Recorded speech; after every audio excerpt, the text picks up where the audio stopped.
উলুবেড়িয়ার রাস্তা থেকে উদ্ধার তিলকাছিম। রাতের অন্ধকারে রাস্তায় ঘুরে বেড়াচ্ছে আস্ত একখানা তিলকাছিম। বৃষ্টি ভেজা রাতে রাস্তায় ঘুরে বেড়ানো তিলকাছিম নজরে আসে বাইক আরোহীর। শেয়াল কুকুর বা গাড়ির চাকায় পড়ে মৃত্যু হতে পারে সে কথা ভেবেই কাছিমটি ধরতে তিনি বাইক থেকে নামেন।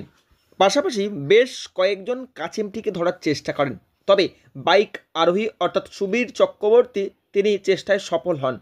কাছিমটি ধরে নিয়ে আসেন বাড়িতে। তারপর পরিবেশকর্মী দেবাশিস সাঁতরার সঙ্গে যোগাযোগ করে কাছিমটি তার হাতে তুলে দেন। বড়ামশার বাসিন্দা সুবীর চক্রবর্তী কাজ থেকে বাড়ি ফিরছিল। হঠাৎ দেখতে পায় যে উলুবেড়িয়া ফতেপুরে রাস্তার উপর দিয়ে একটি তিলকাছিম রাস্তার উপর দিয়ে যাচ্ছে।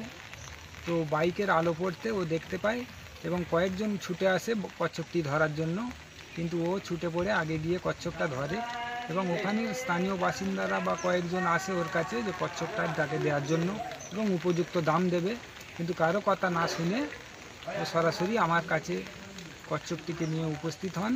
রাতে কাজ থেকে বাড়ি ফেরার পথে উলুবেড়িয়ার বড় আমসার বাসিন্দা সুবীর চক্রবর্তী নজরে আসে এই কাছিমটি।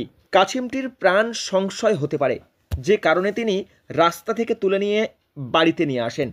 এই কাজের মধ্য দিয়ে একজন দায়িত্বশীল নাগরিকের পরিচয় দেন সুবীরবাবু।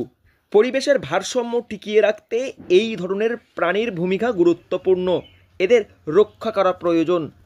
পরিবেশের ভারসাম্য টিকিয়ে রাখতে জেলায় বন দপ্তর বা বনকর্মীদের পাশাপাশি একাংশের মানুষ অর্থাৎ পরিবেশ কর্মীরা প্রতিনিয়ত কাজ করে চলেছে এবং বলে কচ্ছপটিকে যেন আমি নিরাপদে মুক্ত করে দিই। তো আজকে আমি একটি জলাশয়ে কচ্ছপটিকে মুক্ত করে দিলাম। ধন্যবাদ সুবীর চক্রবর্তী এই কাজের জন্য। আর আপনারাও সচেতন নাগরিক হওয়ার পরিচয় দিন। আর এখন বন বিভাগ বা পরিবেশ কর্মীরা যেভাবে সচেতনতামূলক প্রচার চালাচ্ছে বন বিভাগ, আপনারাও এই কাজে সহযোগিতা করুন। কাছিমটি নিয়ে আসার পর পরিবেশ কর্মীর হাতে তুলে দেন সুবীরবাবু। এরপর কাছিমটি একটি নিরাপদ স্থান চিহ্নিত করে সেখানে ছেড়ে দেওয়ার ব্যবস্থা করেন পরিবেশ কর্মী দেবাশিস সাঁতরা।